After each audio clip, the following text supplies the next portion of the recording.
Nuevamente, un saludo especial para todos.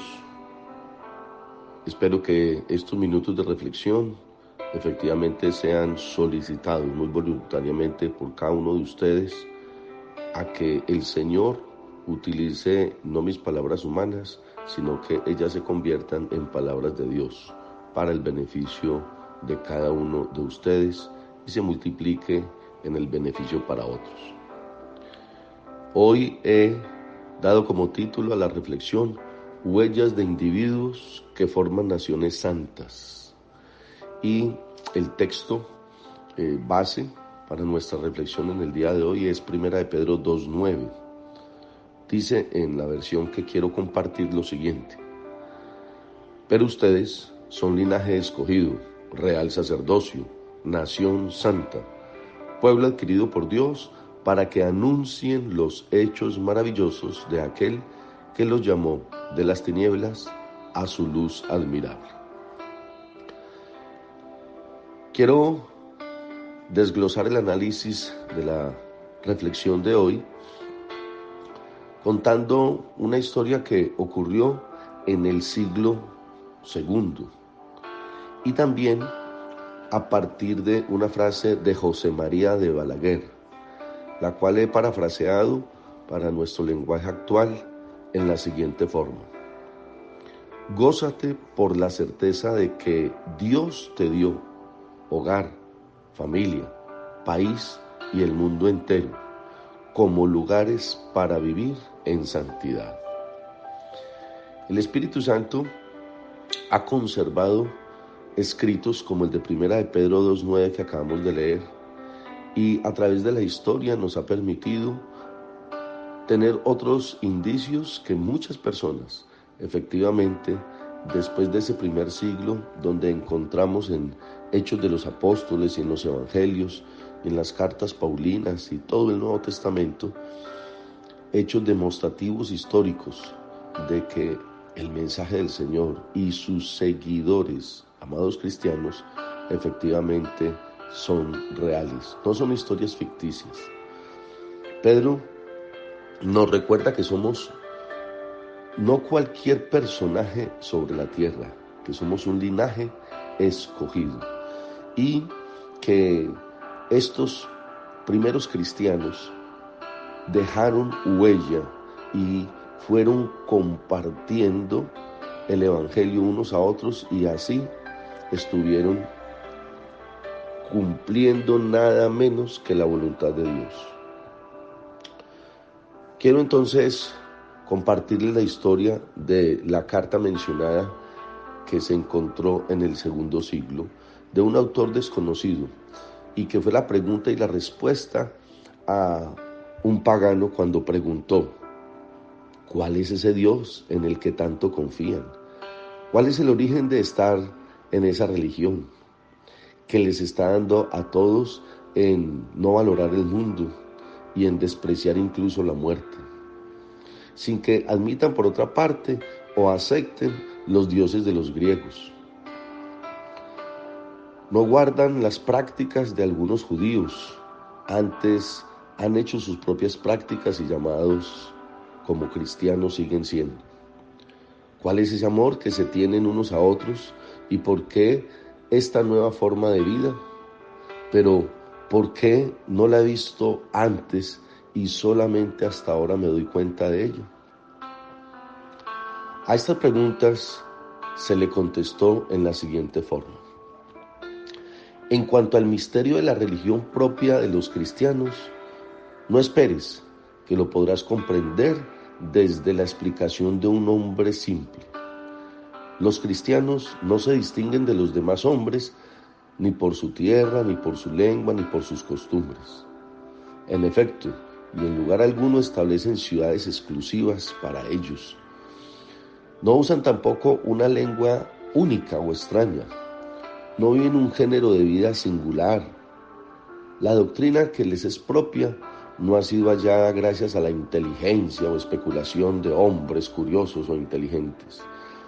Tampoco hacen profesión de seguimiento al pensamiento de un solo hombre, como si hacen otros que persiguen filósofos humanos. De seguir una determinada opinión humana están lejos, sino que ellos, habitando en ciudades griegas o bárbaras, según cada uno tiene su suerte y su caminar, siguen una persona más que una religión. En lo que se refiere a su vestido y a la comida y a las demás cosas de la vida cotidiana, se muestran viviendo en contenido de vida admirable, por confesión de todos extraordinario. Habitan en sus propias patrias, pero como extranjeros. Participan en todo como los ciudadanos, pero lo soportan todo como extranjeros. Toda tierra extraña les es patria para ellos, pero viven en cualquier patria sabiendo que son de la patria celestial. Se casan como todos y engendran hijos, pero no los abandonan, ni los recién nacidos, ni los matan en sus vientres. Ponen mesa en común, pero no tienen el lecho en común fuera de sus propias parejas. Viven en la carne, pero no viven según la carne. Están sobre la tierra, pero son de ciudadanía celestial.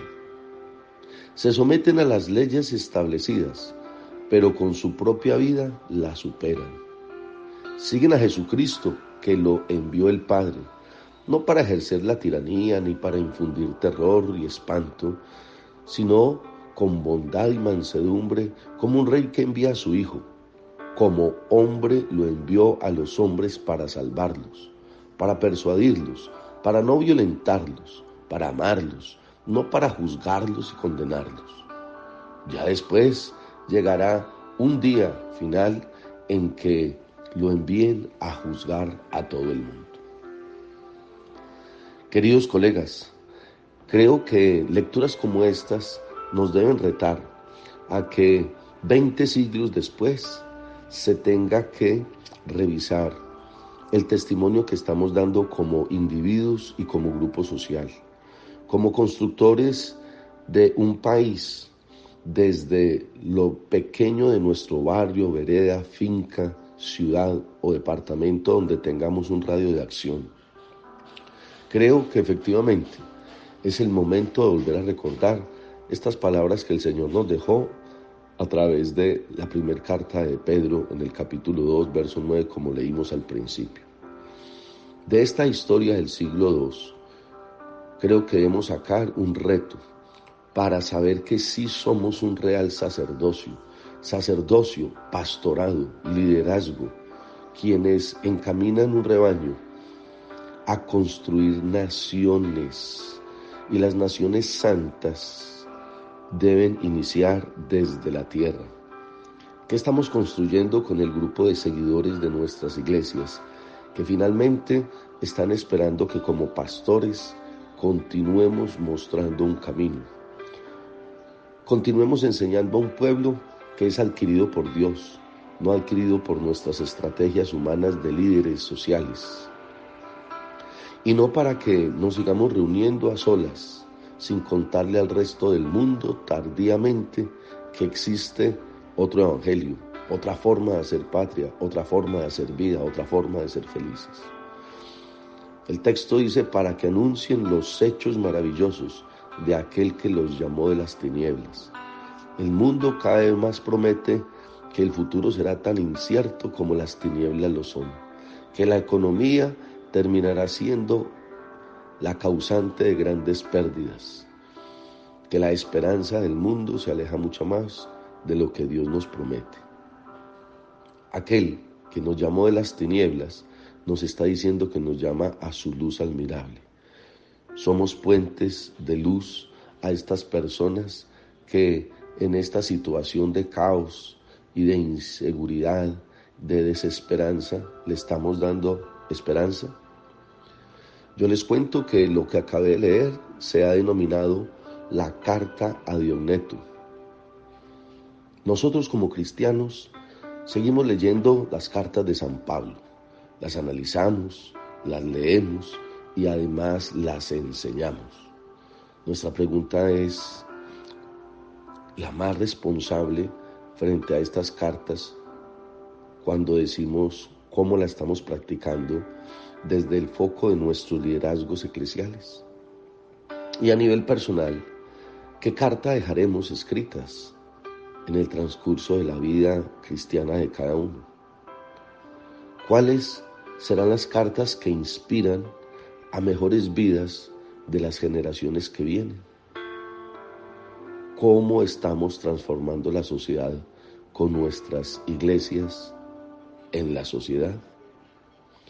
Mis queridos pastores, yo quiero terminar acá diciendo que oremos al Señor para que con la ayuda del Espíritu Santo tengamos vidas terrenales que transforman familias en sociedades y que sean vidas inolvidables en el cielo.